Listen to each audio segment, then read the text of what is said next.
Good morning sa ating mga ka-reels. Tara, magluto po tayo ng mixed vegetable. Ito po yung ating mga gagamitin, buta minchi o giniling na karne ng baboy. At syempre, kailangan natin ng mixed vegetable. Frozen po yan, pero masarap po. Ayan po ang lagi kong ginagamit. Tara na maggisa, ilagay po muna natin ang sibuyas at isunod na po natin ang bawang. Gisahin po natin ng maayos yan hanggang lumabas ang aroma at ilalagay na po natin ang ating giniling na karne ng baboy. At dahil nga po frozen yan, gigisahin natin maigi yan hanggang sa magmantika. Wow! At yan, sa punto pong yan, ilagay na po natin ng magic sarap ang bili ni nanay para mas masarap. Kaunting paminta para may kagat. At syempre, ang bili naman ni lolo, sili ang ilagay para may kaunting anghang. At gigisahin pa po natin maigi yan at pagmamantikain.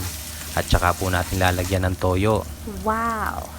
At sa punto pong yan, nahaluin nating maigi para sumama ang mga ricado niyan at ilalagay na po natin ang ating mixed vegetable.